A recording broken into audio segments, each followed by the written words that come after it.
Acho que sim, pá. Se calhar um furo ou qualquer coisa. Não.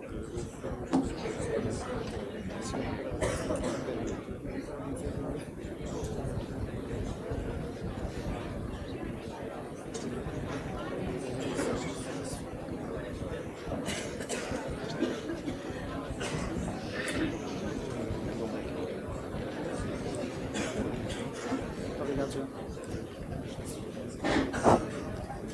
Meus amigos, muito boa noite. Desde 25 de Abril, que o movimento das Forças Armadas se encontra empenhado num processo de democratização do país, que visa beneficiar as amplas camadas da população portuguesa que durante dezenas de anos foram oprimidas, foram exploradas e que se encontram neste momento em situação de desfavorecidas economicamente e desfavorecidas socialmente. Este processo de democratização tem tido vários episódios ao longo destes meses e um deles foi exatamente o lançamento de uma campanha de esclarecimento cívico pelo movimento das Forças Armadas.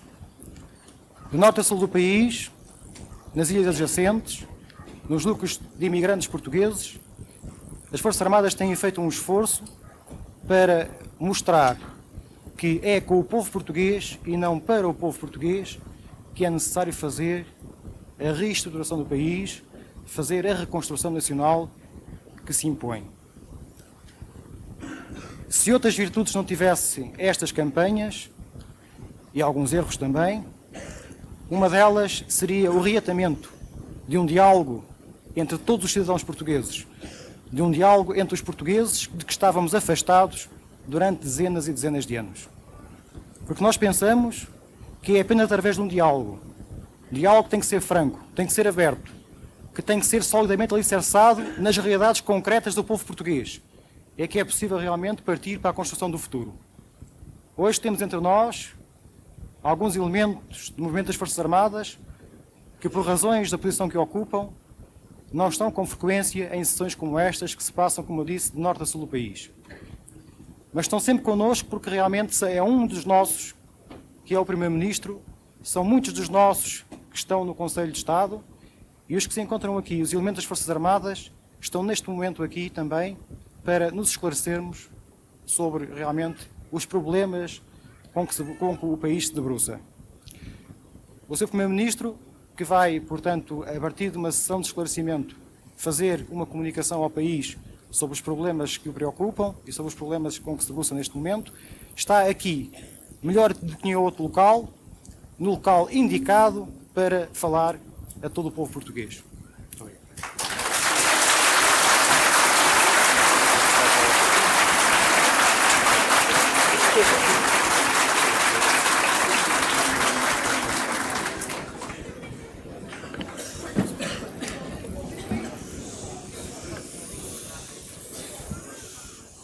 De facto, é verdade. É aqui que eu me sinto em minha casa, entre as Forças Armadas e o nosso povo.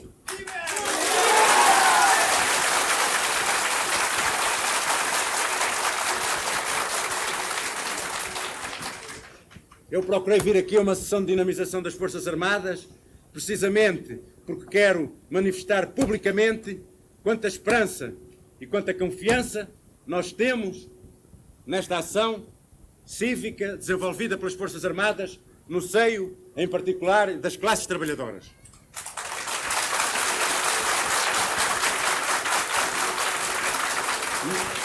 Nós não vimos aqui com intuitos paternalistas, nós não vos vimos trazer a verdade, nós não vos vimos trazer a solução dos vossos problemas. Não vimos aqui com intuitos paternalistas, nós vimos aprender convosco, ajudar-vos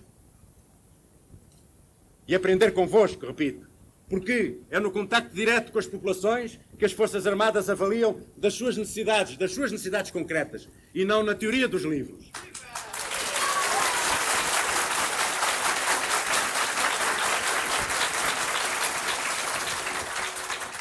Os militares, ao deslocarem-se por todo o país, contatam com a massa de que eles próprios são feitos.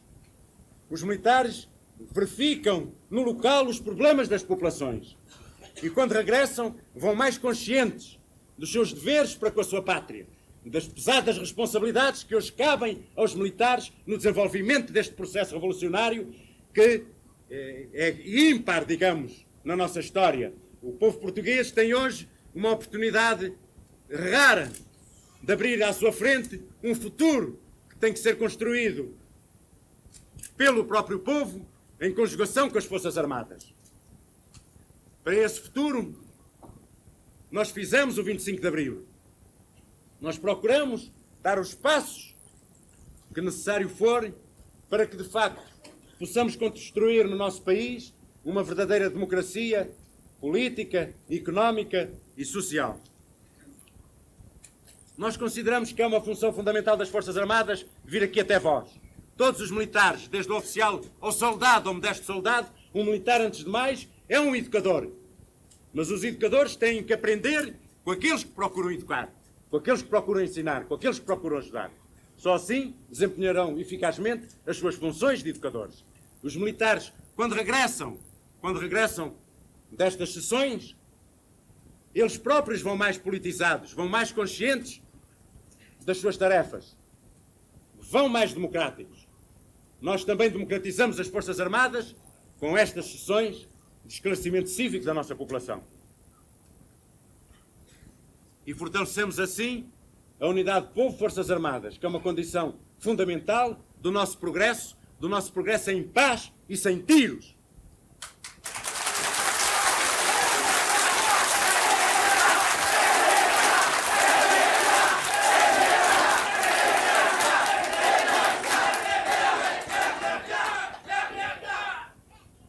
Infelizmente, nós não vos trazemos no bolso as soluções dos vossos problemas, que vos afligem há centenas de anos.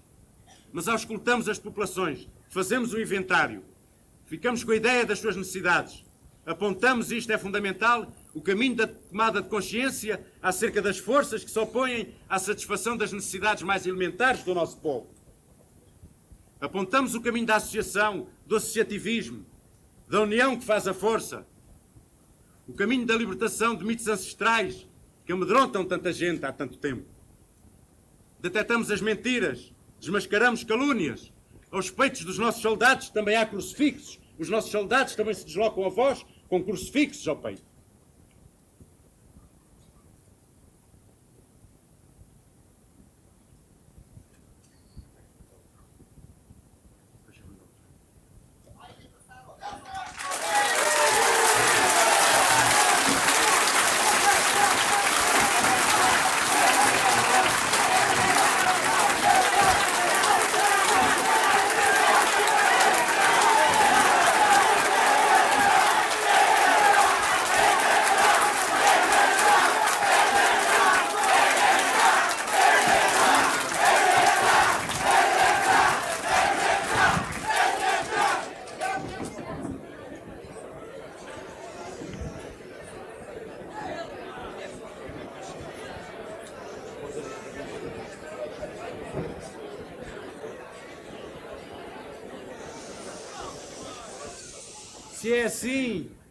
Se é assim, por que nos caluniam? Porque chegam a dizer que demos ordens para retirarmos os santos e os crucifixos. Quem espalha essas calúnias? Quem está interessado em que o nosso povo não se liberte? Antes do 25 de Abril, por exemplo, não havia trabalhadores do campo organizados em sindicatos. Hoje que vemos nós, a ideia sindical expande-se. Os trabalhadores aprenderam que, através dessa união, poderão defender os seus interesses e os do país, que são os mesmos. E assim, no distrito de Beja, por exemplo, há neste momento as maiores searas de sempre. Isto é devido a quê? Ao 25 de Abril e à tomada de consciência que a nossa revolução vai dando ao nosso povo. Isto é tremendo para quantos tratavam de antes as classes mais desfavorecidas, como os senhores feudais tratavam os seus servos. Em contacto com o nosso povo, mais firme essa unidade, povo-Forças Armadas. Os nossos militares aprendem na prática aquilo que já há pouco vos disse. E como têm o coração generoso, o espírito puro, a isenção e a devoção à pátria, próprios dos militares da ética militar, Eles voltam profundamente sensibilizados com o que viram, com o que aprenderam, e assim são reforçadas as forças do progresso em Portugal. É isso que alarma a reação. É isso que alarma os homens ligados às antigas estruturas político-económico-sociais. Esta é uma característica verdadeiramente original da nossa Revolução, que, entre outras coisas, tornará muito difícil o aparecimento de um ditador qualquer em Portugal. É preciso que o país medite no alcance formidável desta dinamização cultural feita pelo movimento das Forças Armadas. Nós desejamos passar às realizações práticas, desejamos trazer um verdadeiro apoio material às populações, quer no campo sanitário, quer no campo da engenharia, etc. Mas isso não é fácil de montar, de organizar, leva tempo. Esperamos que não sejam impacientes e que compreendam que temos dificuldades na montagem e na organização dos nossos serviços. Estamos, por exemplo, recebendo equipamento que vem da África, que vem dos antigos territórios ultramarinos. Esse equipamento chega a Portugal, tem que ser reparado, tem que ser posto em condições de funcionamento para vir dar apoio às populações. Mas é esse apoio que nós desejamos dar e desejamos dar continuamente. Quer dizer, nós pensamos que a partir do 28 de setembro, quando as Forças Armadas puderam sair amplamente dos quartéis, nós pensamos que a partir dessa data um caminho novo se abriu na dinamização do nosso país. Eu gostaria também de dizer o seguinte: por povo nós não entendemos apenas as classes trabalhadoras mais desfavorecidas, nós entendemos também uma pequena burguesia, uns quadros, a média burguesia, os homens da cidade e do campo, todos aqueles que não estejam interessados em explorar nas condições que nós todos sabemos, como eram antes do 25 de Abril, todos aqueles que não façam da sua vida, não tenham por fim na sua vida a exploração do povo português. Todos esses cabem na nossa concepção de povo. Portanto, na nossa concepção de povo, cabem todos aqueles que querem lutar por, de facto, uma instauração de uma verdadeira democracia económica e social no nosso país. Nós não somos sectários e quando nós damos relevo, sobretudo às classes trabalhadoras, é porque isso está inscrito no programa das Forças Armadas. E foi esse o maior motivo que nos levou a fazer o 25 de Abril. Muito obrigado.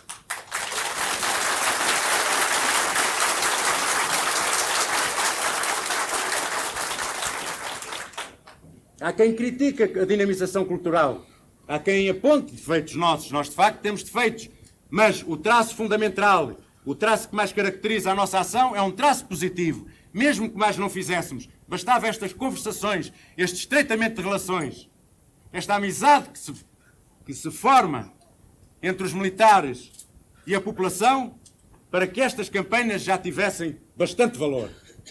E quem é que não está interessado nestas campanhas? São precisamente aqueles que estão interessados em manter o povo no desconhecimento dos seus interesses, das causas da sua situação, de que têm à sua mão um destino a construir. Porque o destino da pátria portuguesa tem de ser construído pelos portugueses. Não é um movimento das Forças Armadas que isolado constrói o destino da pátria portuguesa. É um movimento das Forças Armadas e sois vós, e sois sobretudo vós, porque vós sois os principais interessados, como portugueses que sois, na construção de um novo Portugal.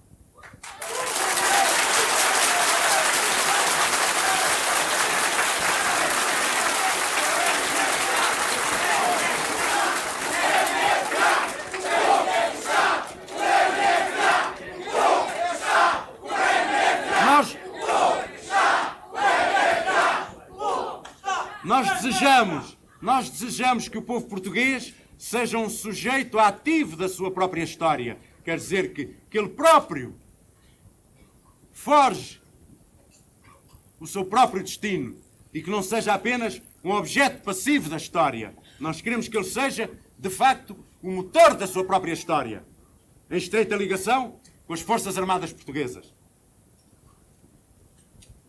Nós vivemos um período de grandes dificuldades. E é natural que todos nós tenhamos grandes preocupações. Herdámos uma pesada herança, vivemos num contexto em que há grandes dificuldades pela Europa fora, estamos agora como que a apanhar com a ressaca toda dos problemas que se acumularam durante 48 anos. E eles eram tantos, e vós sabeis bem que tantos problemas tinhais.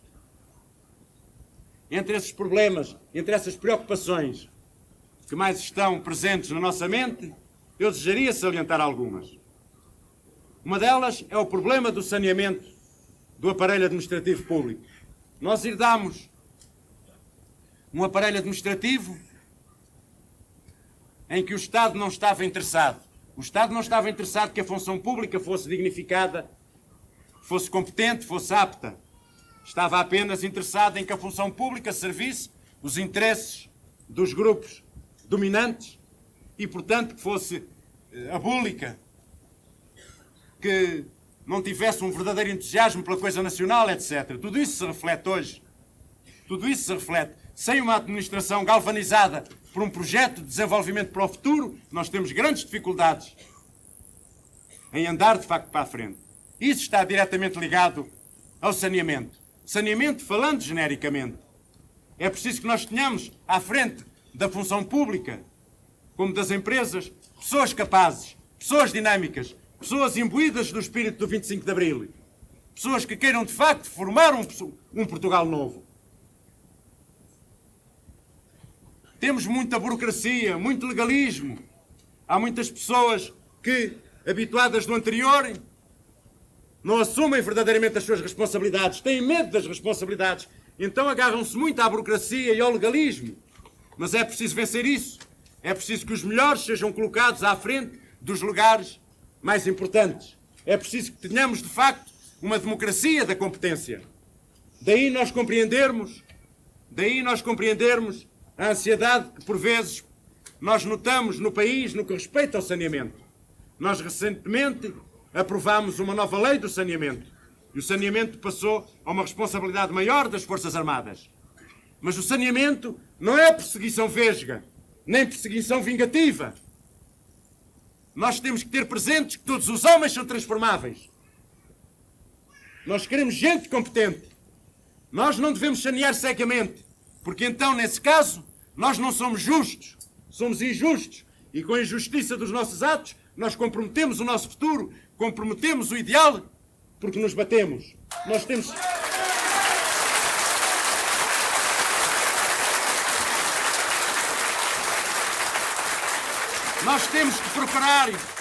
Nós temos permanentemente de procurar ser lúcidos e ser justos e admitir que as pessoas se transformam, que muitos daqueles que nós julgamos que são nossos inimigos e que são nossos inimigos objetivos, na prática, o são porque não foram esclarecidos de outra maneira, porque foram criados num determinado estado de circunstâncias. Nós próprios que aqui estamos, nós também combatemos os povos para cuja libertação contribuímos no dia 25 de Abril. Nós também nos transformamos.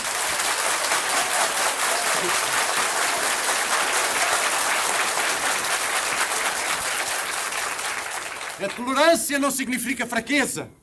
Antes, pelo contrário, os que são fortes é que são tolerantes. São os fortes é que são tolerantes. São seguros, são calmos. São tranquilos. Mas sanear não é só afastar pessoas de maneira nenhuma. Eu tentei mostrar que não é isso o saneamento. O saneamento é, sobretudo, reformar estruturas, modificar processos, galvanizar com o nosso entusiasmo para que possamos construir um Portugal novo. Precisamos de construir, de facto, um Portugal novo. E ele só se pode construir com homens que sejam competentes, com homens que sejam verdadeiros militantes. Nós precisamos que a função pública seja galvanizada com verdadeiros militantes. Nós não podemos oferecer altos salários à função pública, como, aliás, ao nosso povo. Nós só podemos prometer dificuldades e sacrifícios. Simplesmente os sacrifícios devem ser repartidos por todos. Mas nós podemos, em compensação, prometer o nosso ideal, que é o vosso ideal. E nós não vivemos só de pão. Nós sabemos muito bem que os homens são capazes de viver para além do mínimo de subsistências por ideais.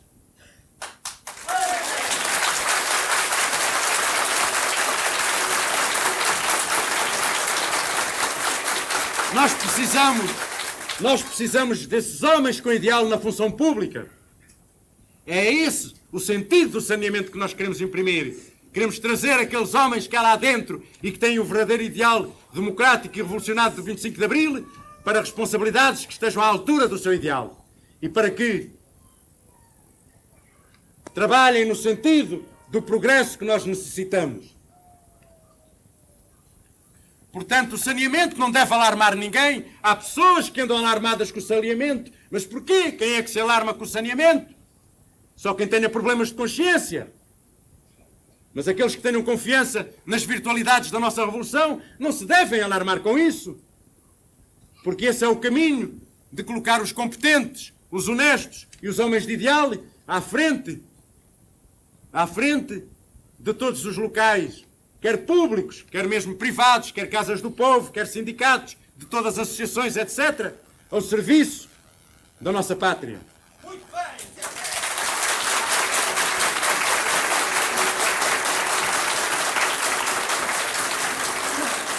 Nós vivemos grandes dificuldades económicas.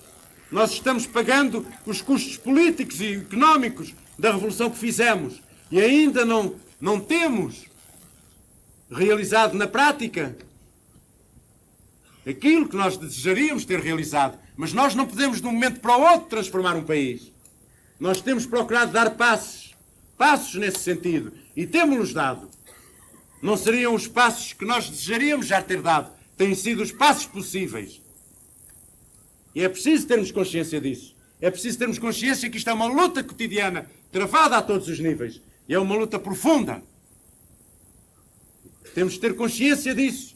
Todos os dias temos que obter pequenas vitórias. Não nos devemos impacientar. Mas temos de ter consciência que, de facto, vivemos uma situação económica bastante difícil. Nós, por exemplo, sentimos todos, em particular vós, que tedes outro nível de vida, a alta do custo de vida. Mas nós não podemos modificar isto sem mexer a fundo nas estruturas da produção, sem metermos a mão nos circuitos de distribuição, sem atacarmos a especulação. Mas a inflação é própria de um certo sistema económico e social. Nós não mudamos radicalmente as condições de vida em Portugal.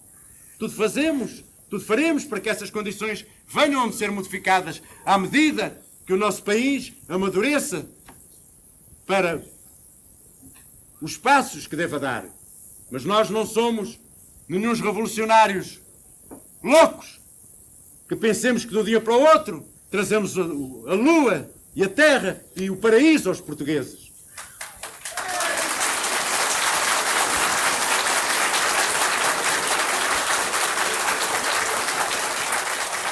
Ainda teremos, por largo tempo, que aguentar com a inflação. Teremos que aguentar com ela. Nós procuramos tudo fazer para diminuir a taxa de aceleração, para que ela aumente. E não é com a fiscalização que nós dominamos a alta do custo de vida, nós sabemos isso. No entanto, a vigilância popular quanto à especulação é muito importante para não deixar aumentar os preços mais do que aquilo que nós não conseguimos evitar e que aumenta. Quer dizer, é a população organizando-se em comissões de bairro ou comissões de moradores, associações de diverso tipo. Sois vós que tendes de conversar entre vós como vos organizardes para evitardes a especulação, para que no mínimo sejam cumpridos os preços que estão estabelecidos pelo Governo, pelo Estado. Aí temos um grande papel a desenvolver, mas isso custa, dá trabalho, dá aborrecimentos, dá quesílias, dá questões. Mas nós não podemos esperar que a democracia nos seja servida numa bandeja dourada. Ela tem que ser conquistada a pulso por todos vós.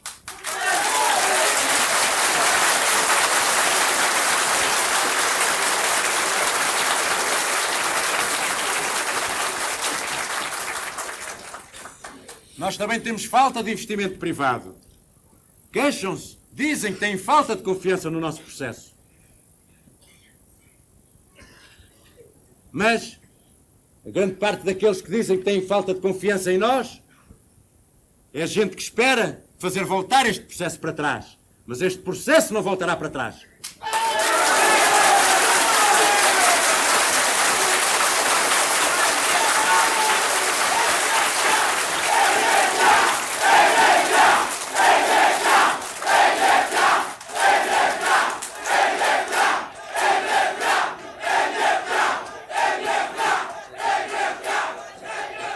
Nós temos problemas também com essa gente que tem grandes propriedades e que não cultiva e que precisa do exemplo desses generosos trabalhadores alentejanos, que são eles que dão o exemplo de lutar pela defesa e pelo desenvolvimento da nossa produção. Eles lutam pelos seus interesses quando vão trabalhar, quando vão apenas exigir um salário para não estarem desempregados. Eles lutam pelos seus interesses, mas esses interesses coincidem com os interesses da nossa pátria. São eles que, nesse campo, defendem a produção, defendem a estabilidade, defendem o desenvolvimento da produção. Vós todos sabeis como as carências alimentares em matérias alimentares básicas são grandes entre nós, que herdamos essas carências do fascismo. Nós temos que desenvolver imensa produção agrícola. E essa produção só pode ser desenvolvida com o trabalho dos portugueses. Isso é um exemplo para todos nós. O que tem sido essa luta generosa desses trabalhadores alentejanos que mais não têm exigido que o seu próprio salário.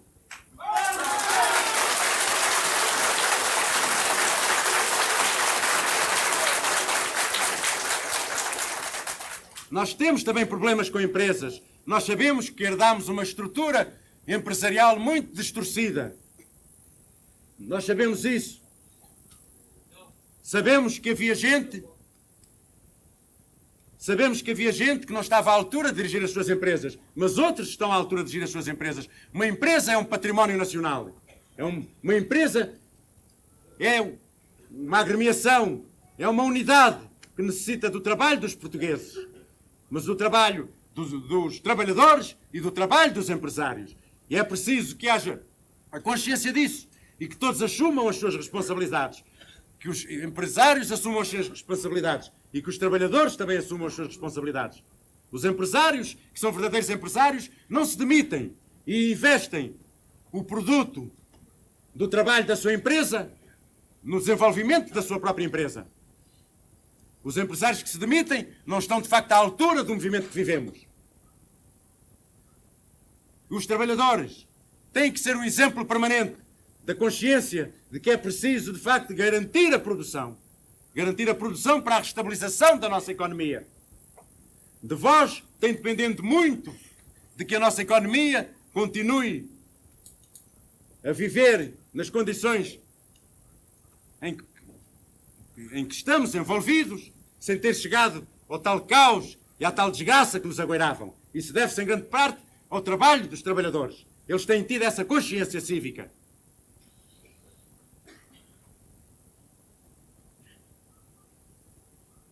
É claro que há muita gente que não está interessada no desenvolvimento do nosso processo. Entre nós e lá fora. Desencadeiam campanhas de calúnias a nível internacional contra nós. Quando nós vivemos como toda a gente vive, na tranquilidade que vivemos, fizemos uma revolução sem um tiro.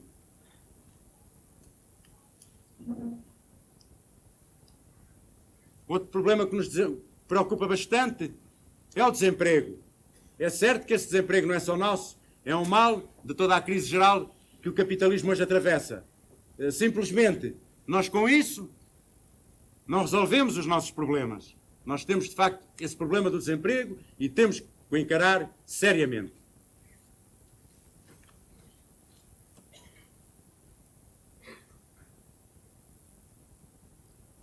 Os boatos e as afirmações pouco claras, com fins duvidosos, o desenhar um panorama de intranquilidade em que nós não vivemos de facto. Chega-se até a falar que estamos à beira da guerra civil. Onde é que isso se verifica? Pois se nós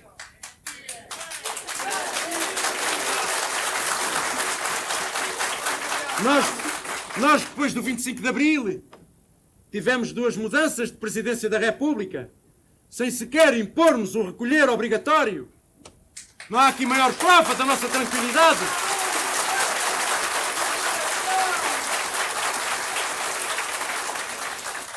Quando vos agitarem com esses papões, cheguem-se às Forças Armadas, no mínimo. Vejam a sua tranquilidade. Vejam a sua calma e a sua segurança. E logo terão as palavras de conforto, que se alguns andam angustiados, receberão imediatamente. Nós vivemos num clima de tranquilidade. Temos, de facto, lutas a nível laboral, a nível de saneamento, etc. Mas isso não significa que não haja tranquilidade pública, que não haja tranquilidade nas ruas, que não vivamos a nossa vida, que não sejamos um povo pacífico, um povo ordeiro.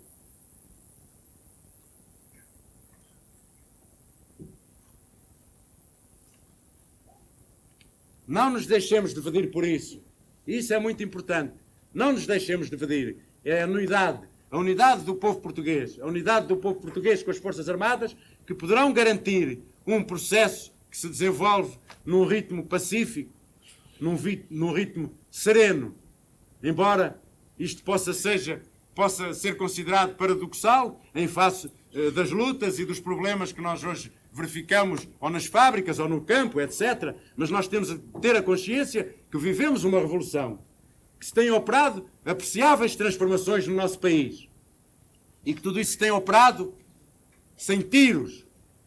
Isto é muito importante. Temos que ter a consciência que não vivemos como se estivéssemos instaurado um sistema político, económico e social há longos anos e que estivéssemos a viver os benefícios desse sistema. Nós não vivemos assim. Nós vivemos uma revolução. É natural que as pessoas falem de política, não é verdade? Se agitem, se interroguem. Isto tudo é natural. Temos de compreender que isto é natural para que nos possamos mover com calma e serenidade dentro das circunstâncias que hoje vivemos.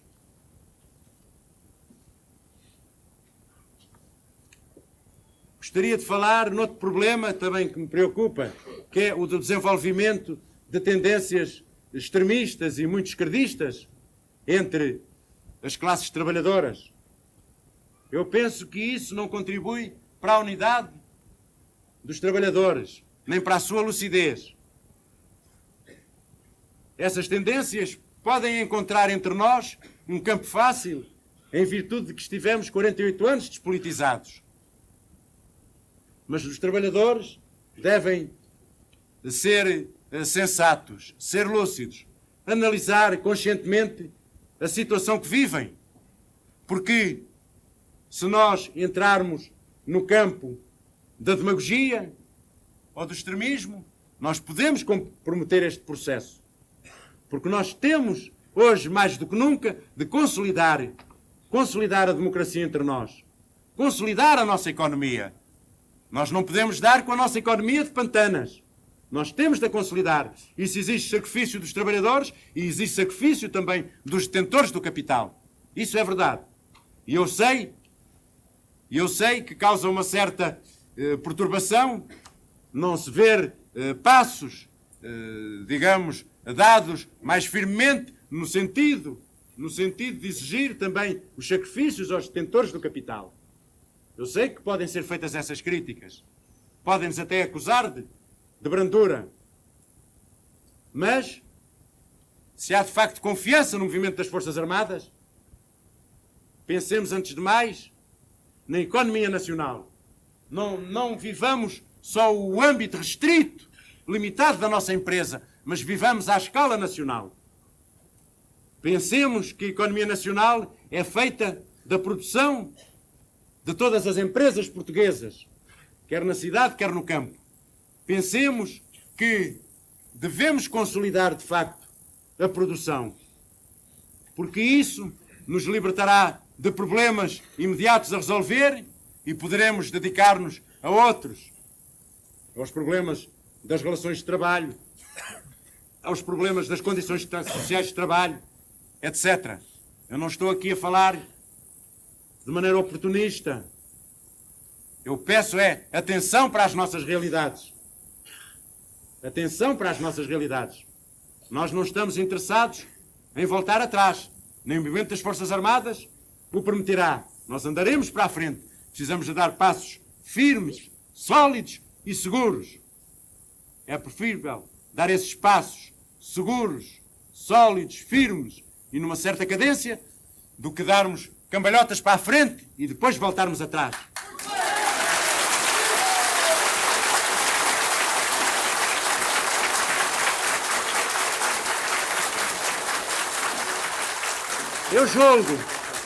Eu julgo que essas tendências extremistas não devem ser combatidas como qualquer coisa do demónio que nos aparece à nossa frente. Deveis Antes, procurar esclarecer, procurar mostrar os vossos pontos de vista, procurar mostrar a razão da vossa causa. Recuperar essa gente, esses trabalhadores. Mostrar-lhes que já passou a idade do infantilismo nestes problemas. Que temos que ter lucidez, sermos adultos, sermos conscientes. Isso obriga a quê? Isso obriga a que os assuntos sejam encarados frontalmente entre uns e outros, a que sejam discutidos, a que haja muita paciência na discussão desses assuntos. A que haja essa paciência, a que haja tolerância, mas que haja também firmeza. Firmeza, é preciso firmeza no combate a tendências que podem ser prejudiciais às classes trabalhadoras.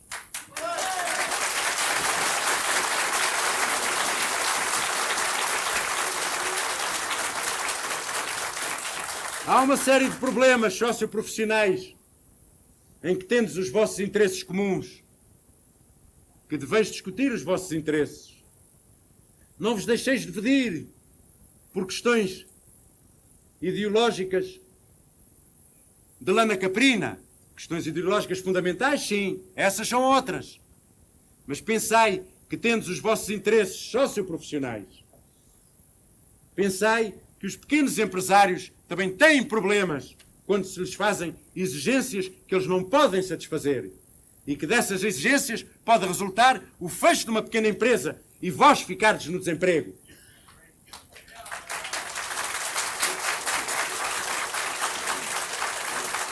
Pensai que os pequenos e os médios empresários também são vítimas dos grandes. Eles também são vítimas dos grandes. Não quer dizer que entre eles hajam uns melhores e outros piores, isso há como entre todos nós. Mas simplesmente, na situação portuguesa atual, esses pequenos empresários, esses médios empresários, são homens que têm interesses comuns convosco. Manter em funcionamento as empresas. Isso é basilar. E como nós tínhamos uma estrutura distorcida, muito distorcida, acontece que há pequenas empresas que não comportam aumentos salariais exagerados. Temos de ter a noção disso. Eu não estou aqui a pedir sacrifícios às classes trabalhadoras. Estou a pedir lucidez e sensatez. E, sobretudo, amor à pátria, que é amor de uns pelos outros, para que possamos construir um futuro futuro.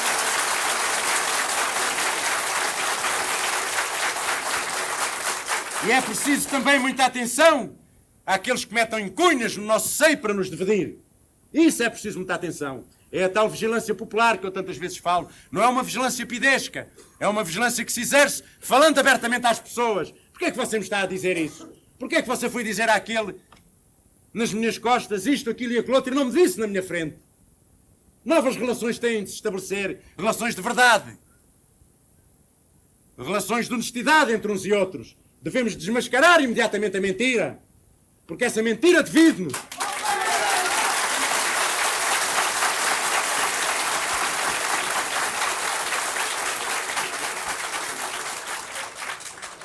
A união faz a força. Nós aprendemos isso nos bancos da escola e temos que levar isso à prática. E nós temos que nos convencer disto, que para criarmos um Portugal para o futuro, precisamos de uma ampla unidade entre todos os portugueses que estejam interessados nisso. Só não cabem na nossa unidade aqueles que sabotam a economia, aqueles que não estão interessados na produção, aqueles que metem o dinheiro lá fora, aqueles que tratam mal os que trabalham. Esses não cabem na nossa unidade. Mas os outros que têm consciência dos seus deveres, para que os trabalhadores, os quadros, os professores, os que são conscientes dos deveres para com a sua pátria, esses todos cabem na nossa unidade. E nós devemos formar a nossa unidade com todos eles, porque todos são necessários. Outro problema que nos preocupa, a descolonização.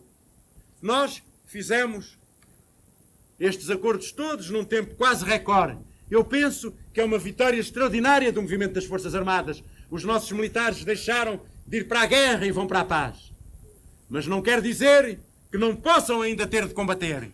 Porque nós temos deveres a cumprir no ultramar, deveres a cumprir de acordo com os compromissos que assumimos. Nós estamos a desenvolver um processo de descolonização que é ímpar na história. Nós assistimos a isto. Um país que só perdeu com a política colonial. Alguns terão ganho. Aqueles que tinham lá grandes capitais e que os deslocaram até para fora de Portugal. Esses ganhavam com as colónias. Mas o povo português nunca ganhou. Nunca ganhou com as colónias. E herdamos um passivo tremendo. Um passivo tremendo nesses territórios. E mesmo assim, nós celebramos acordo com esses povos que ajudámos a libertar e conquistaram também eles a sua própria liberdade pela luta que nos moveram. Isso é verdade. Eles contribuíram para a sua libertação, não foi só o movimento das Forças Armadas. Isto é um processo que parece esquisito, mas não é. Nós e eles contribuímos tanto para a libertação deles nas antigas colónias portuguesas, como para a nossa libertação aqui em Portugal. Mas descolonizar não é abandonar. Nós temos encargos a cumprir. Nós temos ajudas a prestar. Estão-se a construir novas pátrias de expressão portuguesa no ultramar. Em África, nós temos hoje uma aceitação que não tínhamos. Dinheiro do nosso povo continua hoje a ir para o ultramar. É preciso que tenhamos a consciência disto. Das verbas do Estado português, do nosso orçamento, vai dinheiro para o ultramar. Porque esses povos também ficaram na miséria depois da política do fascismo. E se nós queremos cimentar uma verdadeira amizade com eles e queremos estar à altura das nossas responsabilidades históricas, nós temos que contribuir hoje ainda para a vida desses povos. Eles não estão ainda em condições de prescindir do nosso auxílio. E nós verificamos isto. Um pequeno país como o nosso presta, em relação à sua riqueza, muito mais auxílio que a quase totalidade dos países do mundo presta aos países atrasados. Mas nós temos deveres históricos para com esses países. Porque nós levamos a guerra a esses países. Nós não. Mas aqueles que nos fizeram levar essa guerra. Nós não podemos voltar as costas a esses povos. E mais, temos lá as nossas Forças Armadas para garantir que nesses países se estabeleçam regimes democráticos. Nós desejamos que esses povos se tenham libertado de nós para serem livres e não para serem oprimidos por outros povos. Portanto, nós precisamos de contribuir com dinheiro nosso, com dinheiro que é vosso para isso. Mas é uma necessidade. E isso também pesa no nosso nível de vida. São menos casas que aqui construímos, ou são menos estradas, ou menos escolas. Mas nós temos um dever para com esses povos. Mas, por outro lado, isso pode até vir-nos a dar boas condições para o futuro. Nós hoje assistimos a que vem muita gente desses territórios. Pois é natural. Há muita gente que é incapaz de se adaptar às novas relações sociais que foram criadas nesses territórios. Há pessoas que só viviam explorar os pretos. Outros não.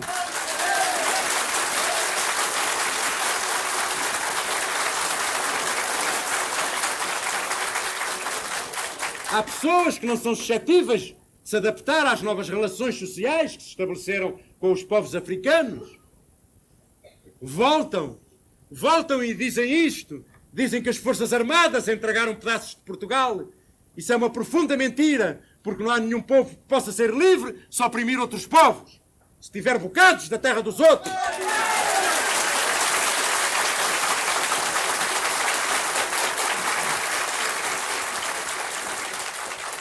Então essas pessoas poderão fazer uma nefasta propaganda entre vós.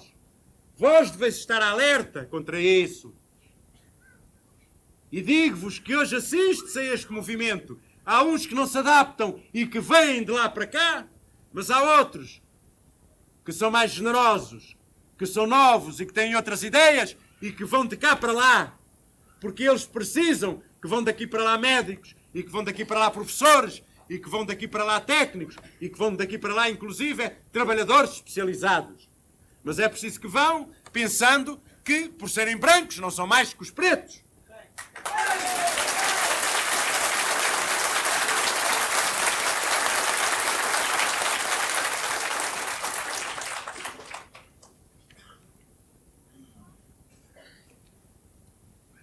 E queria alertar-vos para outra coisa também.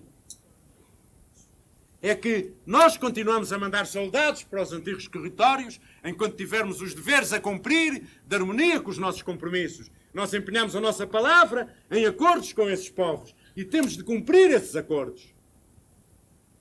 As relações de amizade com esses povos têm sido muito estreitas e são devidas a que os movimentos de libertação desses povos têm uma grande confiança nesta malta que aqui está, que é a malta do movimento das Forças Armadas.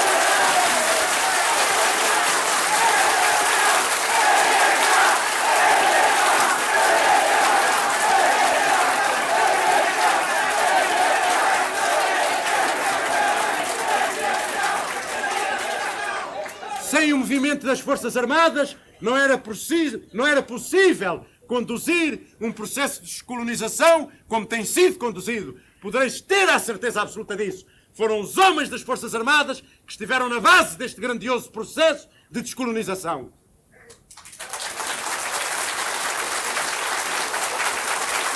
Mas eu não acabei. Eu queria vos dizer que os nossos militares poderão continuar a ter de morrer, apesar de termos feito a paz. E isso verificou-se outro dia em Luanda.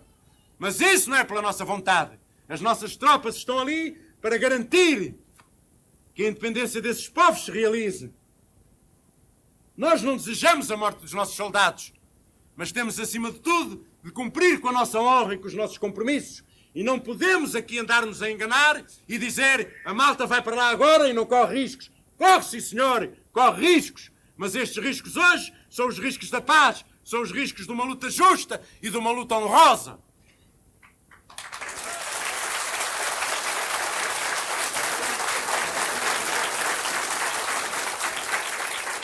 E, portanto, sem ser pessimista, mas procurando acima de tudo a verdade, os parentes dos rapazes, dos nossos camaradas que vão para a África, têm hoje muito menos preocupações, mas não poderão estar completamente descansados e considerar que seja uma traição se alguma coisa acontecer aos seus familiares.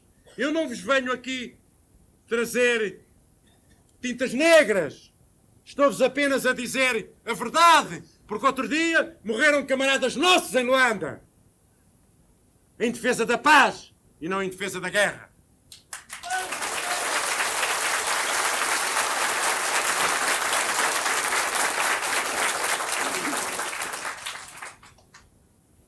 Nós temos necessidade de austeridade. Nós falamos muito isso, mas nós ainda não vivemos nesse clima. Mas acabaremos por o viver. Acabaremos por o viver. Esta austeridade deve ser em relação a todos. Não pode ser só em relação às classes mais desfavorecidas. Deve ser, sobretudo, até em relação àqueles que são mais favorecidos. Por isso, nós procuramos carregar os impostos dos artigos de luxo. Nós devemos combater o luxo e a corrupção.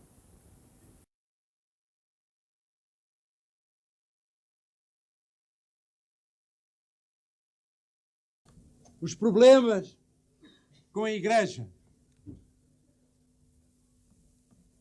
Nós não devemos desenvolver uma luta anticlerical.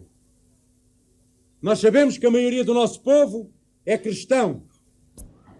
E nós pensamos que cada um tem o direito de ter a religião que quiser ter. E cada um tem o direito de não ter a religião que não quiser ter. Por isso nós nos ofendemos muito e nos chocamos muito com calúnias que lançam, por vezes, sobre o movimento das Forças Armadas. Porque isso são verdadeiras calúnias. A Igreja tem também um papel fundamental nesta revolução. A Igreja deve abraçar a nossa revolução e deve ir connosco para os caminhos do futuro. E nós sabemos que isso já vai sendo feito. Portanto, é preciso que haja também lucidez nesses aspectos. As ideias combatem-se com as ideias. O problema religioso é um problema que é de cada indivíduo, de cada um, é de si próprio. E de todos vós sabeis que há indivíduos que são religiosos, que casam com mulheres que não são religiosas. E há mulheres que são religiosas, que casam com homens que não são religiosos. E há pais que têm filhos que são religiosos. E há pais que não têm filhos que não são religiosos. E vamos nos dividir por isso? Nunca! Nós nunca devemos consentir divisões no campo da religião.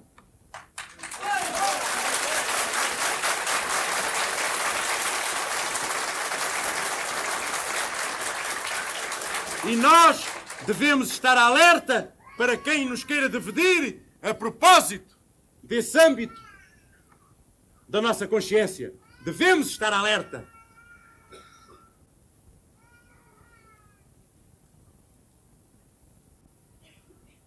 Temos os problemas do ensino. Os problemas do ensino não são só de hoje. Os problemas do ensino já vêm muito de trás. Não é só pelo facto de haver este ano 28 mil alunos que há problemas da universidade. 28 mil alunos para o primeiro ano. Não é só por esse facto que há problemas na universidade. Esses problemas já se arrastam. Já se arrastavam há muito tempo. Porquê? Porque nós tínhamos um ensino defeituoso, um ensino ao serviço do fascismo e não um ensino ao serviço da nação portuguesa, do povo português. Estes problemas do ensino são muito influenciados pelos estratos sociais a que pertencem os estudantes. Os estudantes devem compreender que devem ser tão trabalhadores como os outros e que é o povo português que paga as universidades, que paga as escolas. É o povo português que paga aquela parte das propinas que não é paga pelos estudantes.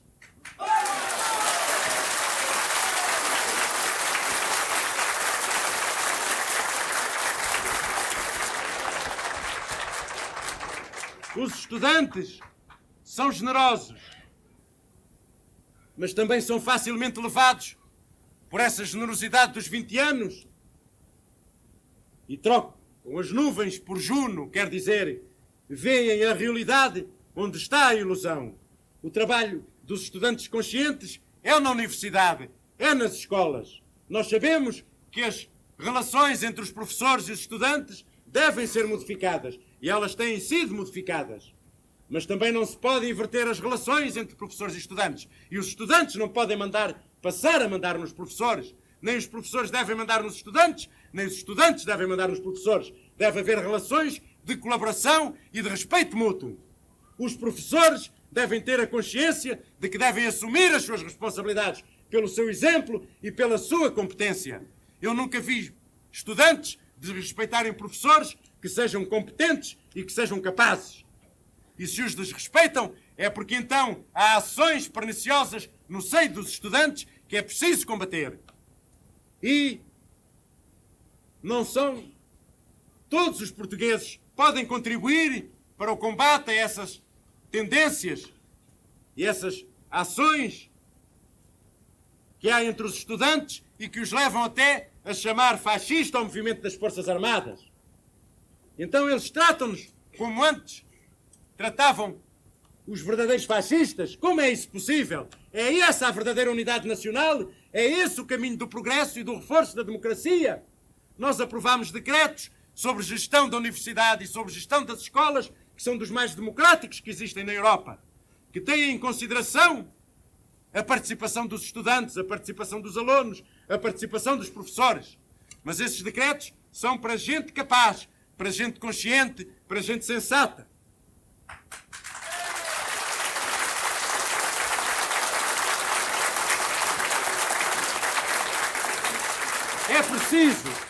É preciso que no seio dos estudantes se desenvolvam forças suficientemente progressistas e fortes, capazes de os esclarecer, de lhes mostrar que eles assim, com ações como essas, de considerarem o Estado português vigente, atual, como um Estado fascista, são ações que não reforçam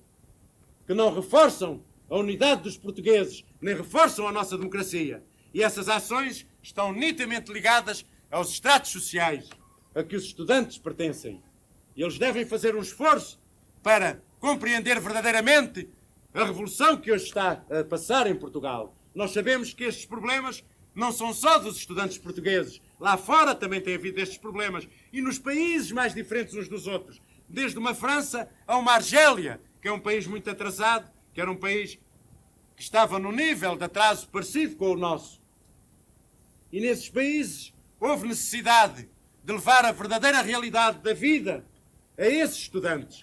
É isso que nós pretendemos com o serviço cívico. O serviço cívico não é um mero expediente. Evidentemente tem havido dificuldades em o implantar. Temos tido dificuldades em implantar o serviço cívico. Ele não estava logo na nossa mente quando fizemos o 25 de Abril. Foi o próprio desenvolvimento do processo revolucionário que nos levou a pensar nesse serviço. Mas esse serviço é eminentemente patriótico, porque os estudantes, através desse serviço, contatam diretamente com o nosso povo. É um serviço semelhante a este serviço cívico das Forças Armadas. As Forças Armadas, também neste serviço, contatam diretamente com o nosso povo. E esse serviço cívico não se destina a substituir o povo. Se destina-se, sim, a ilustrar, a mentalizar os estudantes de que a cultura e o conhecimento não se aprende só nos livros. É preciso também trabalhar. E trabalhar no duro para conhecer. E é preciso compreender que há analfabetos que têm muito mais cultura do que tipos ilustrados.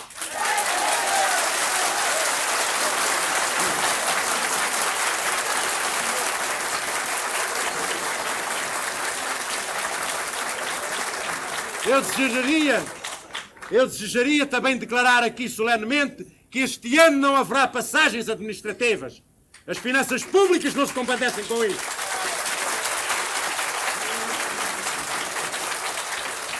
Nem o conhecimento. Os próprios estudantes devem procurar, em colaboração com os seus professores, descobrir os melhores métodos de avaliação do conhecimento. Eles não devem negar os métodos de avaliação do conhecimento. Eu compreendo muito bem o antigo ódio que os estudantes e eu próprio tinham aos exames.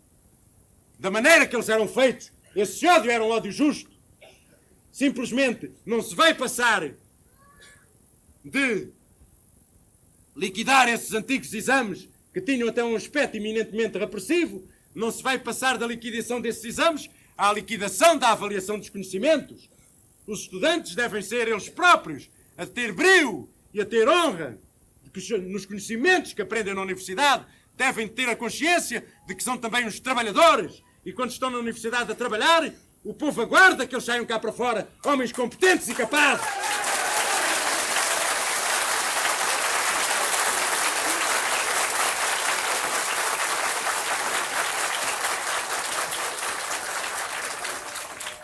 Eu desejaria falar também num outro aspecto que agora está causando perturbação no nosso país. É as ocupações que nós verificamos dos prédios em construção, por exemplo, ou das casas desocupadas.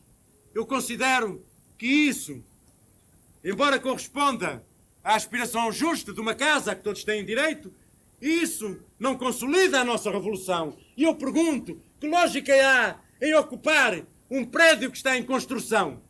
Um prédio que não tem água, que não tem esgotos, que não tem nada, que não tem paredes sequer. Eles mudaram de umas barracas e vão viver para outras barracas. Isso é consciência dos trabalhadores, das classes mais favorecidas.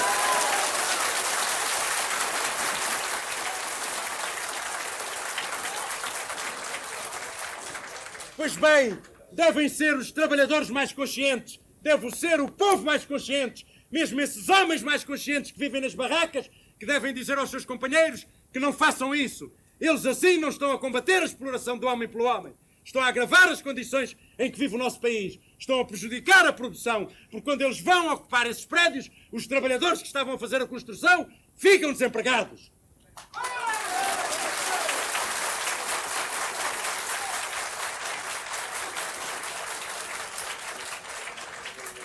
Parece-me que isto se mete pelos olhos dentro. Que lucra mais um indivíduo que vai para dentro de um prédio que só tem pilares e pavimentos, e em que o ar entra por todos os lados, e em que não tem um sítio onde fazer as suas necessidades, do que viver numa barraca. Que forças é que estarão a promover isto? Será a consciência do povo que está a levá-lo a tomar estas ações, ou será antes a sua inconsciência? Não será preciso auxiliar essa gente? Não será preciso esclarecê-la? Será demagogia o que eu estou a dizer?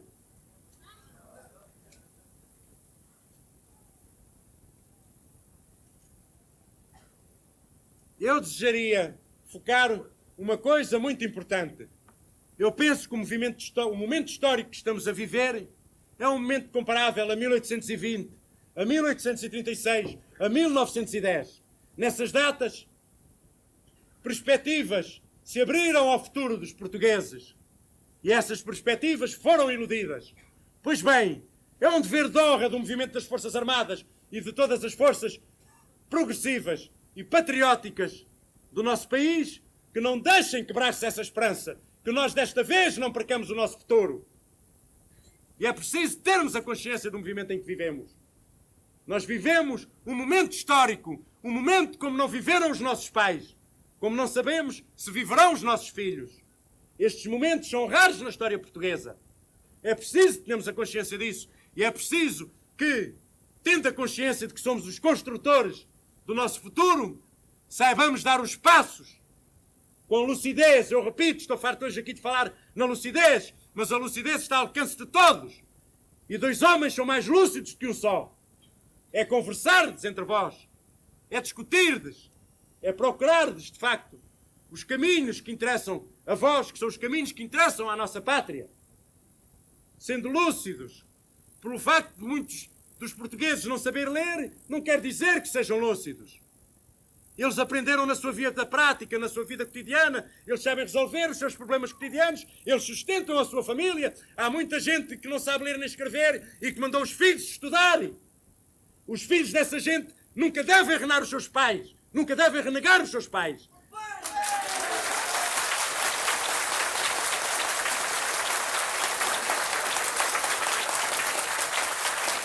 E o movimento das Forças Armadas, nestas sessões cívicas que tem feito, e nestas ações que tem feito, e nas operações que tem feito, já tem verificado que há zonas em que, infelizmente, os filhos estão separados, estão muito separados dos pais, estão muito separados do estrato a que os seus pais pertencem. É um dever de honra dos filhos dos trabalhadores honrarem-se com essa ascendência.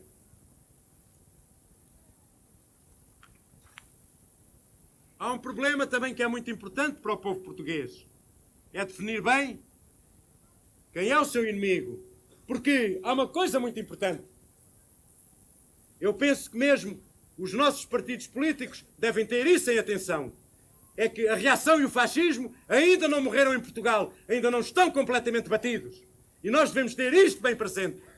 E isso mostra-se até em atividades cotidianas, ou sabotagens económicas, ou homens que não queiram deliberadamente cultivar as suas terras, ou gente que não trabalha na função pública como deve trabalhar, ou gente que não esteja ao serviço daqueles que os procuram como deve estar. Tudo isso são variedades de fascismo e de reação. Gente que queira viver como antes. A gente hoje não pode viver como vivia antes do 25 de Abril. A gente hoje não pode ir para a cama descansados como vivíamos antes. Nós devemos hoje, quando vamos para casa, pensar na nossa pátria, naquilo que vamos fazer amanhã, naquilo que é preciso fazer pela nossa pátria. E isto é um dever de todos, não é um dever só das cúpulas, não é um dever só de meia dúzia de indivíduos, não é um dever só do movimento das Forças Armadas ou das direções dos partidos políticos. É um dever de todos os portugueses, é um dever das massas, é um dever vosso, porque isto é vosso.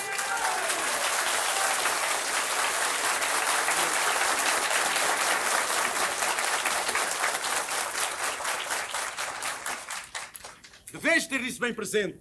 É para isso que eu chamo a atenção para a vossa vigilância. Mais uma vez eu repito, não é transformar os portugueses em polícias, é antes, de cara bem aberta, olhos nos olhos, criticar-des aquilo que virdes mal, mas com firmeza e tolerância. E estar-des alerta, de facto, para aqueles que são os nossos inimigos, os inimigos da nossa revolução.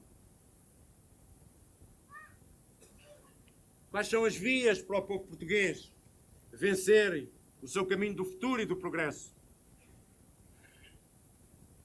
Uma das vias fundamentais é a institucionalização do movimento das Forças Armadas. Quem vos está a falar é a mesma pessoa que no dia 5 de outubro do ano passado disse no Porto que, uma vez instituídas as novas organizações do Estado, o movimento das Forças Armadas recorria a quartéis, as Forças Armadas recolheriam a quartéis e, democratizadas, defenderiam a todo custo a democracia. Simplesmente, a evolução, a experiência histórica dos meses decorridos mostra que o movimento das Forças Armadas tem mais alguma coisa a fazer do que isso. Que as Forças Armadas devem ser um impulsionador e um garante da Revolução Portuguesa.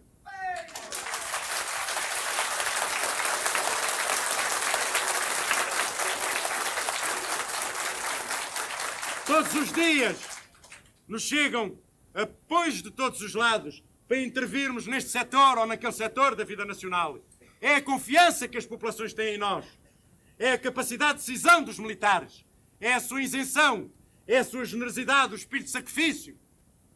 Tudo isso leva a que o movimento das Forças Armadas, que as Forças Armadas tenham tomado bem consciência da situação no processo que o país está vivendo.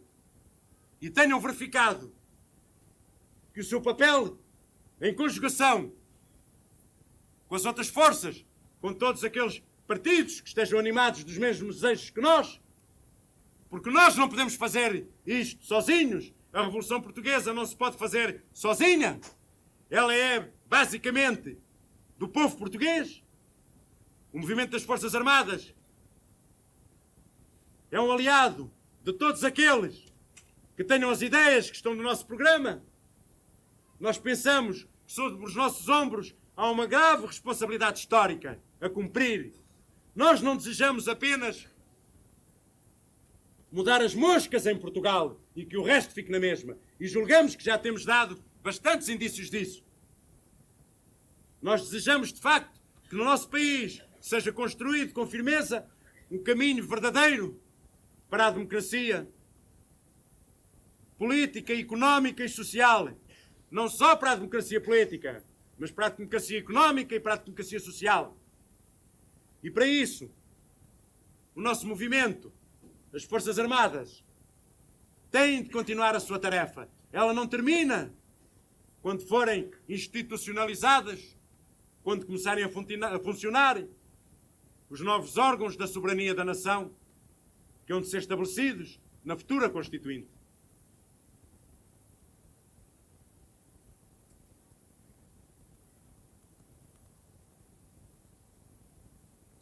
Nós procuramos que a nossa sociedade seja construída com a nossa própria experiência, não rejeitando, é certo, ensinamentos de experiências alheias, mas que seja, sobretudo, um modelo nacional, uma sociedade construída verdadeiramente atendendo às condições em que o nosso país vive e às condições internas e externas em que o nosso país vive, em relação às suas posições internas e às suas posições no contexto, quer dizer, no ambiente internacional, no local em que nós vivemos. Nós desejamos construir de facto uma pátria à nossa medida e à nossa escala. Nós não andamos a copiar modelos alheios. Nós queremos construir uma pátria à nossa escala, baseada na experiência que formos tendo e no raciocínio sobre essa experiência que formos fazendo. Nós queremos ser os construtores do nosso próprio futuro. Um futuro que seja um futuro de independência nacional. Um futuro aberto a todos os povos do mundo. Um futuro que tenha em consideração toda a abertura que hoje temos em África, por exemplo. Ainda há dias, a Organização de Unidade Africana levantou o embargo das relações com Portugal. Quer dizer, hoje, livremente, todos os países da África se podem dar com Portugal. Porque nós somos um país pobre. Mas a maneira como temos descolonizado dá-nos um grande valor moral. Dá-nos uma grande autoridade moral em África. Estão-se construindo novas pátrias de expressão portuguesa em África. Nós deixámos lá tudo. Nós não trouxemos nada de lá. Nós deixámos lá os estabelecimentos que tínhamos, os governos, os palácios do governo que havia. Nós não tirámos de lá o mobiliário. Nós não tirámos de lá as instalações. Nós não tirámos de lá os aparelhos de ar-condicionado. Nós deixámos lá tudo. Como somos generosos e francos. Isto é um grande exemplo para todo o mundo. Nós devemos ter isto em atenção na construção das nossas futuras relações internacionais. Essas relações devem ser caracterizadas pela independência nacional. Nós devemos procurar ser um país independente, na medida em que é possível ser-se hoje independente no mundo, no contexto em que nós sabemos que o mundo vive. Mas todos os esforços devemos procurar para que sejamos independentes. E a primeira base de independência será a nossa base económica. E assim nós temos de fazer, por exemplo, um grande esforço na produção de alimentos. Para quê? Para evitarmos a grande dependência em que estamos na questão de alimentos. Alimentos fundamentais em relação aos países estrangeiros. Porque nós devemos procurar nessas matérias essenciais sermos independentes. Isto não quer dizer que não estreitemos todas as relações que possamos estreitar com todos os países que pudermos estreitar essas relações, com os quais possamos estreitar essas relações. Mas nós, de facto, devemos fazer um esforço para que, na matéria daqueles elementos essenciais de subsistência, não estejamos dependentes do estrangeiro. Devemos fazer um esforço sobre nós próprios.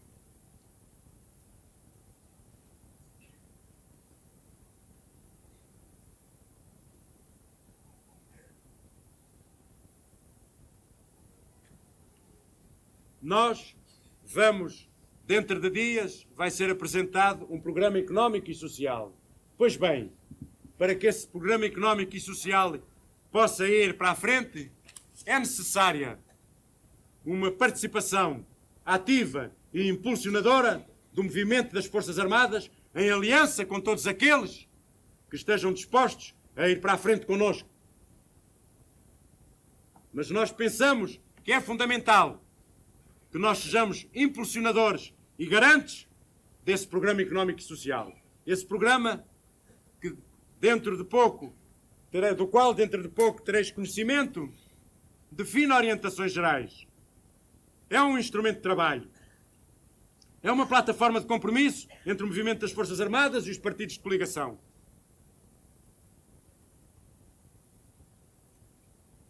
Sobre esse programa, nós devemos ter uma participação ativa, nós, o movimento das Forças Armadas, para garantirmos que esse programa vá dentro do sentido segundo o qual ele foi concebido.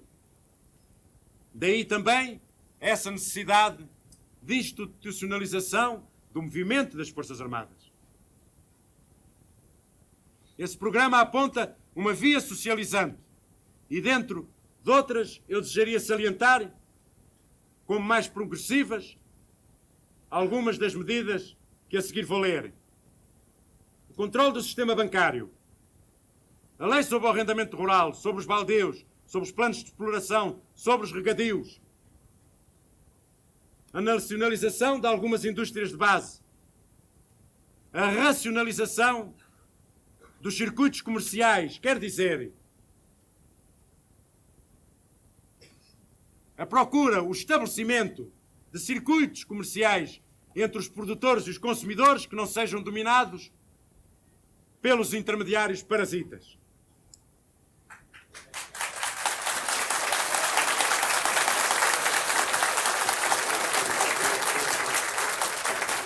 Vamos continuar a reforma fiscal, com diversas medidas de reforma fiscal, como o registro obrigatório das ações, como a melhoria das formas de cobrar os impostos,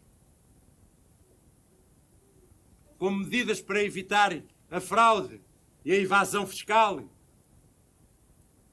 como alterações sobre impostos complementares, sobre os impostos de sucessões e doações, da tributação das profissões liberais, de forma a que as classes de mais elevados rendimentos sejam efetivamente tributadas. Vai ser definido um código de investimentos estrangeiros e serão definidos os setores destinados ao investimento privado e ao investimento público. Porque nós, mais uma vez eu repito, nós não somos contra a iniciativa privada. Ao serviço da nossa pátria, não somos contra qualquer iniciativa. Mas ela tem que estar, de facto, ao serviço da nossa pátria. Há setores em que é absolutamente necessária a iniciativa privada, mas ao serviço da nossa pátria. É isso que é preciso que os homens da iniciativa privada tenham bem a consciência.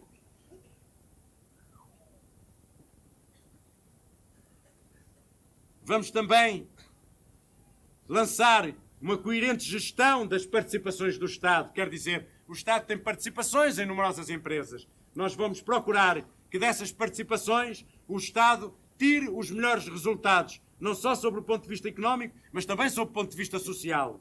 Mas isto não se faz de um momento para o outro. Eu julgo que vós deveis estar atentos para verdes se nós caminhamos ou não caminhamos neste sentido. É essa a medida da honestidade dos nossos propósitos. Mas não deveis exigir que a gente de um dia para o outro transforme este país, que é o país mais atrasado da Europa, num país avançado, num país de nível de vida formidável. Não. Nós não poderemos de um momento para o outro dar esses passos. Até porque herdamos uma pesada herança. Mas vós deveis ver de facto se damos ou não damos passos nesse sentido. Isso é que consiste o esclarecimento público. É isso é que é a verdadeira democracia. Porque de antes ninguém podia dizer nada. E hoje podeis dizer, podeis não concordar com o governo. E se não concordais com o governo, podeis dizê-lo abertamente. Nós não levamos isso a mal. Nós consideramos que isso é a verdadeira participação dos portugueses no seu próprio destino.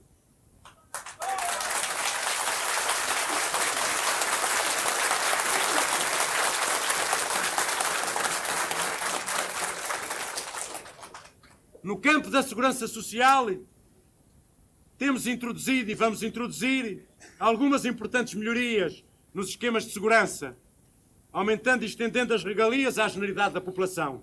Mas eu quero-vos dizer isto. Por exemplo, nós aprovámos ontem o subsídio de desemprego. Simplesmente, nós não somos um país rico.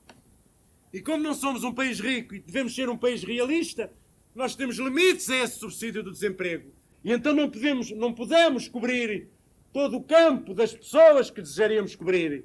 Fomos procurar cobrir aqueles mais desfavorecidos e que ficassem em piores condições ou viessem ficar em piores condições. Mas isto é um exemplo das nossas dificuldades. Nós não somos um país como a França, ou como a Inglaterra, ou outros países que têm possibilidade de manter subsídios de desemprego relativamente elevados em relação aos seus desempregados e assim os aguentar durante um largo tempo. Nós temos é que mover uma luta muito firme quanto ao desemprego, pela criação de novos postos de trabalho e evitando que haja desemprego.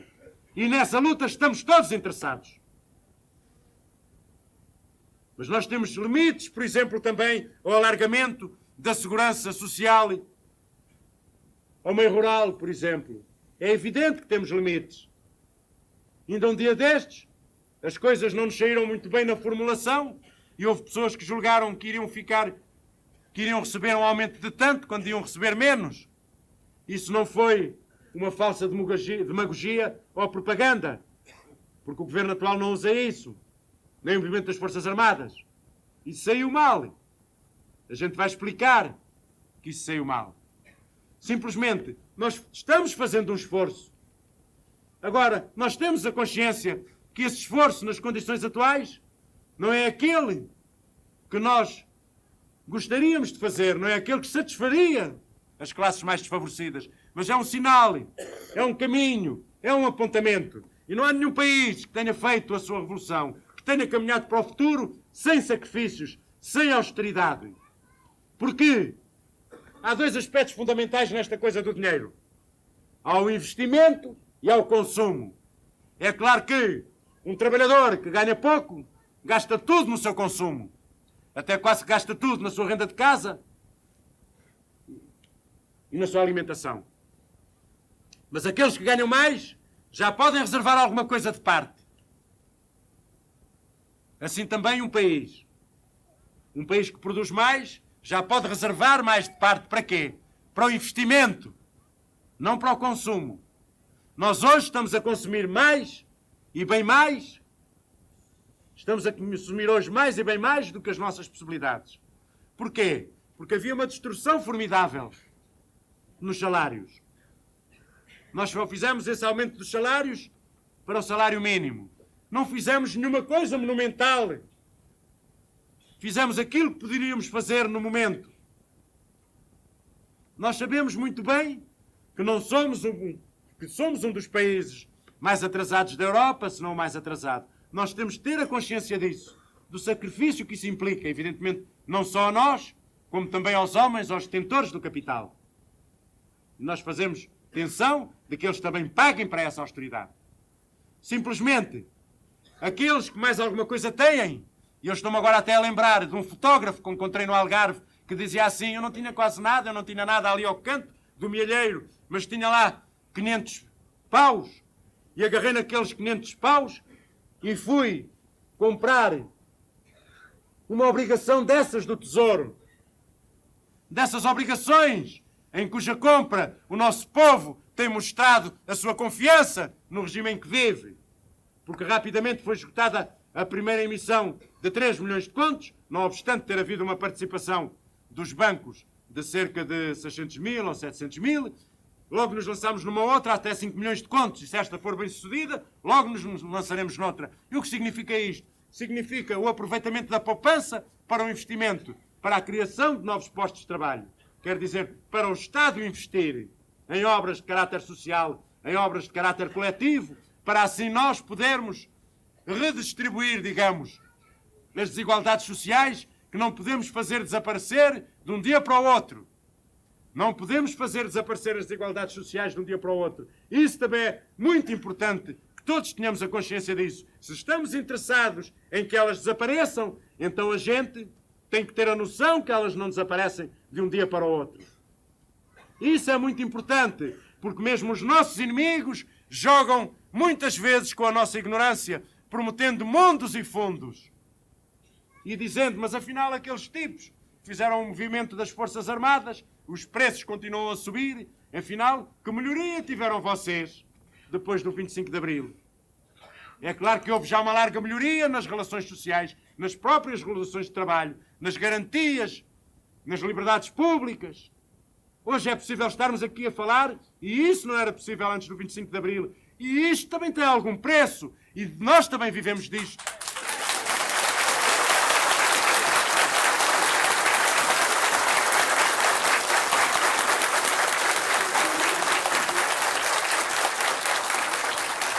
Nós não nos podemos afogar em demagogia. Nós sabemos que as necessidades materiais, a satisfação das necessidades materiais é fundamental. Mas se vós olhardes para todos esses países onde houve convulsões sociais grandes, revoluções, etc., desde tempos antigos e bastante antigos, vós vedes que a seguir a essas grandes transformações, a modificações políticas grandes, houve grandes dificuldades.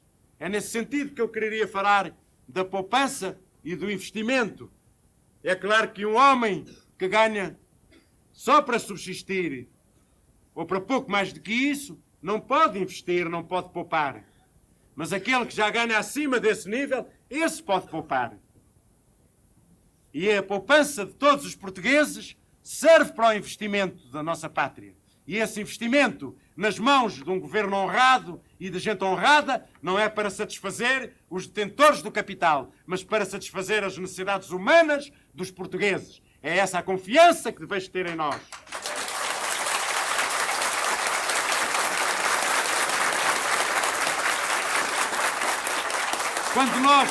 Quando nós pedimos austeridade, é porque temos a noção das realidades e sabemos que dias duros se aproximam do nosso país. Aliás, vós vedes todos os dias, para essa Europa fora, milhões e milhões de desempregados. Isso é próprio do sistema. Nós não ultrapassamos o sistema em que vivemos, nem o ultrapassamos de um dia para o outro.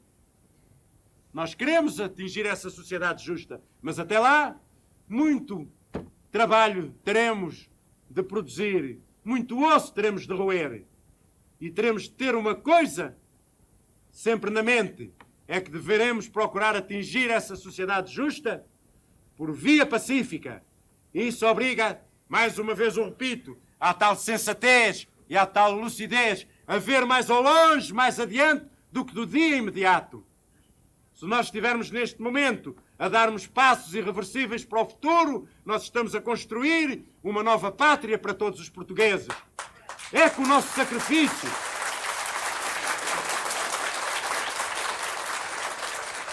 É certo que é com o nosso sacrifício Mas é preferível que nos sacrifiquemos assim do que andarmos a ser sacrificados pelos outros, como andávamos antes do 25 de Abril.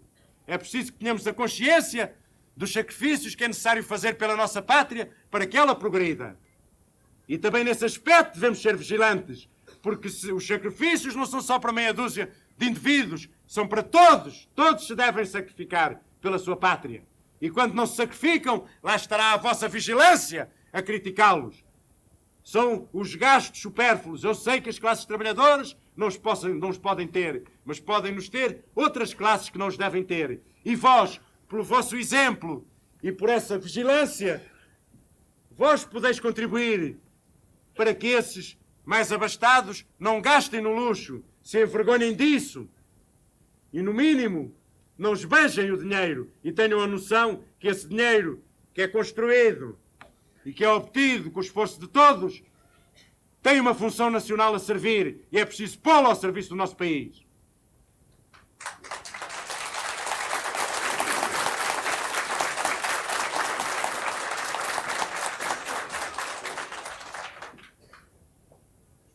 No que se refere às medidas a curto prazo, esse plano contém, entre outras, as seguintes: o tal subsídio de desemprego de que eu vos falei, a reestruturação do Fundo do Desemprego,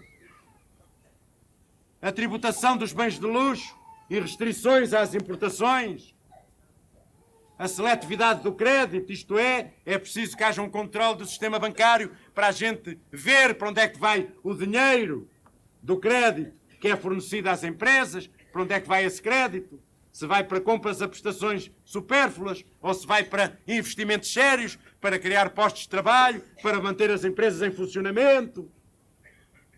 E nisso, vós também tendes um papel a cumprir, e todos os portugueses, todos aqueles em onde quer que trabalhem, têm o dever de estar atentos a que a riqueza criada nos locais do seu trabalho seja investida para bem do país e não seja gasto superfluamente no luxo e na opulência. Pensamos também em regulamentar as vendas a prestações, a repressão dos delitos económicos. Pensamos em controlar os planos de produção e investimento das grandes empresas. Isto tudo vem lá no nosso plano, mas ele não pode ser posto em prática sem o esforço de todos os portugueses, os do movimento das Forças Armadas, os portugueses, os partidos políticos, todos, aqueles que sabem ler e aqueles que não sabem ler, todos os portugueses. Esse plano fica entregue ao esforço dos portugueses. Finalmente, eu queria dizer o seguinte: aproximam-se as eleições. O Sr. Presidente da República já se lhes referiu com o devido relevo. Nós necessitamos de uma nova Constituição, pois nós não podemos continuar a ser regidos por aquilo que não foi revogado pelo programa das Forças Armadas, não poderíamos continuar a ser regidos pela antiga orgânica do Estado. Nós necessitamos de uma nova Constituição verdadeiramente democrática, em que sejam garantidas as conquistas obtidas. A nova Constituição não pode ir contra as garantias, não pode ir contra as conquistas que o movimento das Forças Armadas e as forças progressistas em Portugal já obtiveram para o povo português. Essa nova Constituição não pode atraiçoar o espírito do programa do movimento das Forças Armadas.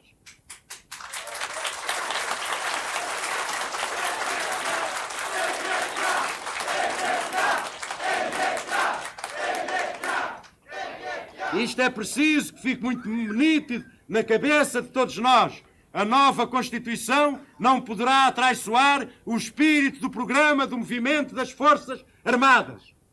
Só assim se garantirá a liberdade do povo português.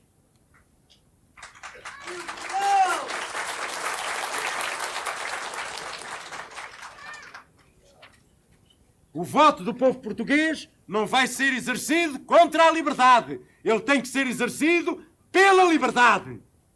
Nós não vamos perder por via eleitoral aquilo que tem tanto custado aos portugueses.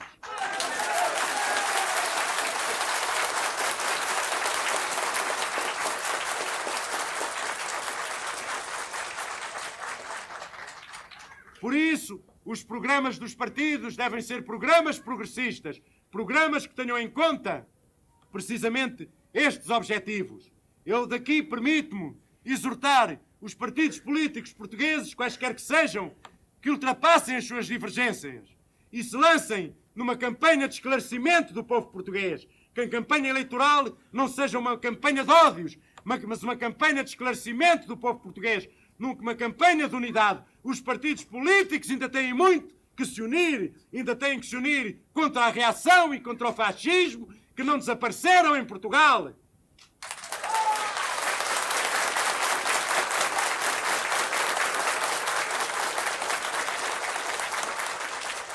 A campanha eleitoral deve decorrer em ambiente de serenidade e lealdade para com o povo português. Deve decorrer em ambiente de verdade, de transparência. A política dos gabinetes e dos corredores deve desaparecer para sempre do nosso país.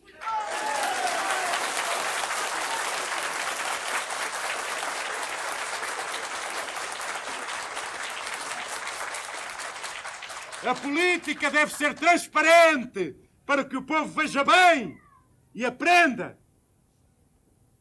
Aprenda nos comícios políticos, nas sessões de propaganda eleitoral, etc. O povo não deve ser enganado. Não foi para isso que o movimento das Forças Armadas fez esta revolução. O povo deve ser esclarecido, e esclarecido de maneira transparente. Nisso tem um grande papel a informação. A informação também deve esclarecer o nosso país de maneira transparente. Não se deve dar punhaladas nas costas do povo português, como uma vez afirmou o Brigadeiro Otelo. O povo português deve conhecer transparentemente todos os programas dos partidos, todos os seus objetivos. A campanha deve ser uma campanha leal e serena e tranquila. As Forças Armadas são o garante dessa tranquilidade. Nós não podemos regressar, nem regressaremos aos ambientes conturbados de 1926.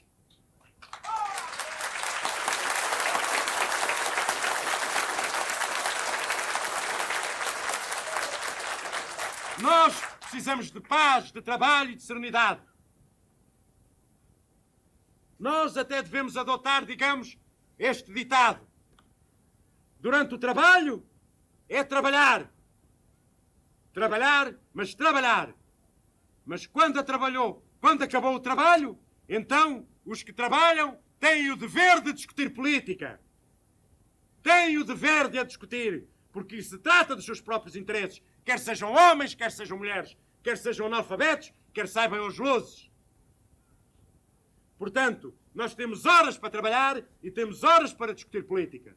Nós precisamos que a campanha eleitoral não perturbe o nosso trabalho, mas que ela seja esclarecedora dos interesses do povo português, dos verdadeiros interesses do povo português, e que ela conduza à eleição de verdadeiros homens dedicados à sua pátria.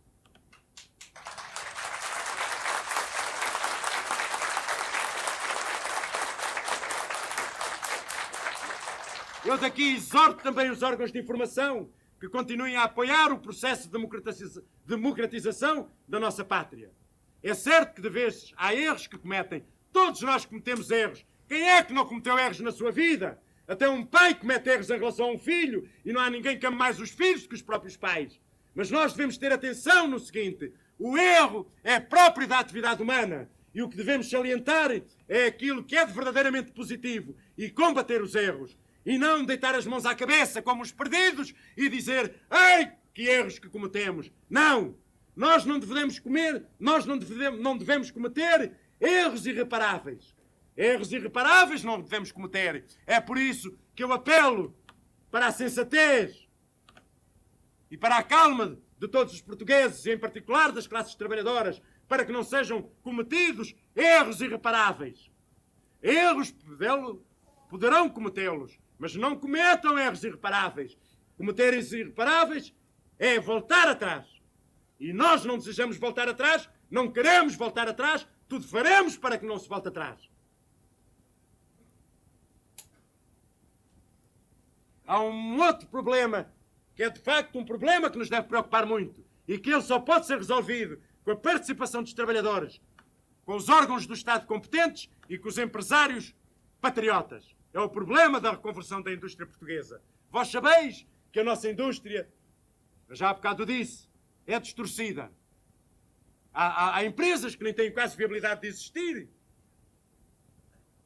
Simplesmente, nós o que é que devemos fazer? Devemos procurar converter essas empresas em outras que tenham viabilidade de existir. Para isso é absolutamente necessária a participação dos trabalhadores, porque eles sabem muito bem o que se passa nas empresas, têm ideias sobre o que se deve fazer. Como também é necessária a participação do Estado e é necessária também a participação dos empresários que estejam à altura de ser empresários. E ainda há muita gente, muito empresário em Portugal, que está à altura de ser empresário. Esse também é um aspecto para que eu exorte, para que eu chamo a vossa atenção no final, no quase final desta palestra. Apelo também aos professores, para que os professores não se demitam, para que os professores estejam à altura da sua função, não recuem perante as suas responsabilidades. Nós precisamos de homens de todo caráter, homens de caráter a todos os níveis, desde o nível mais humilde ao nível mais elevado. Nós temos de cultivar o caráter. Nós sabemos que o fascismo procurou destruir o caráter do povo português, mas não o conseguiu, como temos provado desde o 25 de Abril. Pois bem, devemos estimular-nos uns aos outros na conquista desse caráter válido. Os professores têm um grande papel a desempenhar nas escolas, é manterem-se à altura da sua missão. Eles são o exemplo dos alunos. Eu daqui exorto os professores que não abdiquem, que quando a causa é justa, lutem por ela até ao fim. Não tenham medo.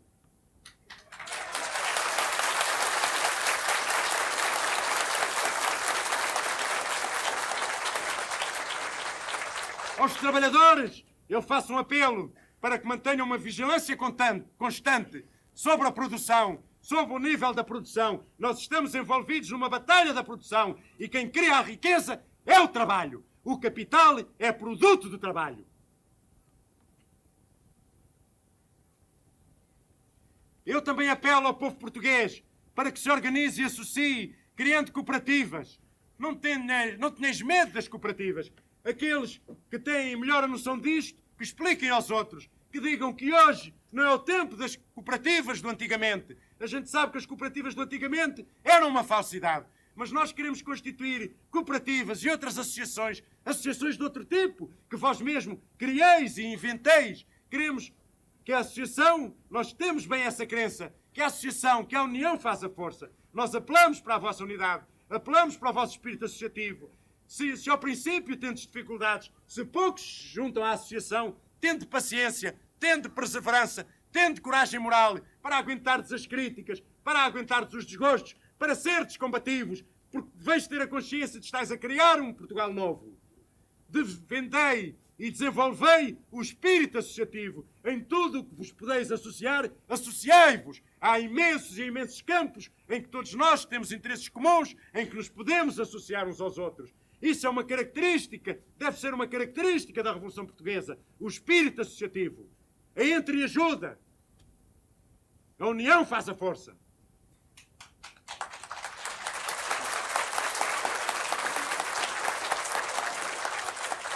Vocês, tendo o exemplo desses generosos trabalhadores alentejanos que se souberam unir para defender os seus interesses e os interesses da sua pátria. Esses homens não sabiam que era o sindicalismo antes do 25 de Abril. No entanto, souberam constituir os seus sindicatos.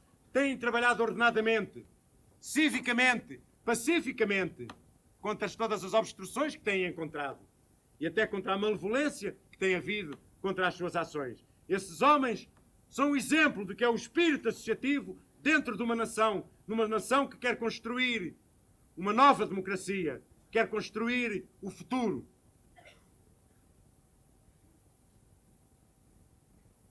Eu repito, nós temos uma rara oportunidade na nossa história de construir um novo país. Estes homens que contribuírem para a construção do novo país ficarão, de facto, na nossa história, como ficaram os homens do tempo de Dom João I. Aqueles homens que defenderam a independência de Portugal em relação a Castela, como ficaram os homens de 1640. Nós temos hoje uma oportunidade única. Não é para ficar na história, por ficar na história, para termos a honra e a vaidade de ter ficado na história. Não! É para termos a consciência de sabermos construir o nosso próprio destino, pois nós não ansiávamos por isso, por sermos capazes de construir o nosso próprio destino. O que é a liberdade, se não isso? Ser capaz de construir o seu próprio destino pelas suas próprias mãos. Isto é que é a verdadeira liberdade.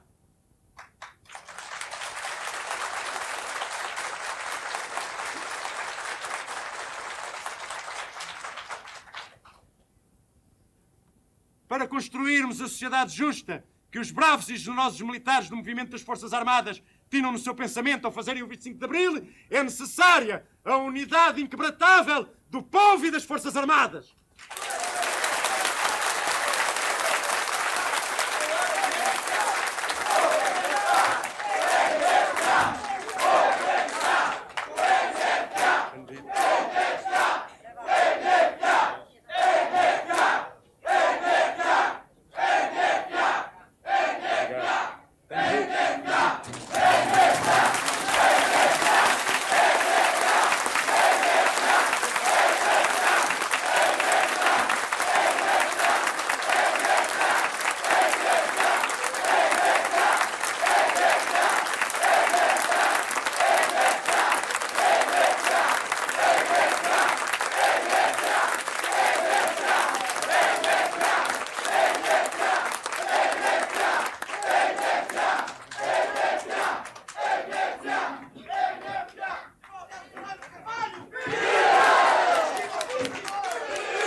Telefona-me amanhã que os pontos não está a passar.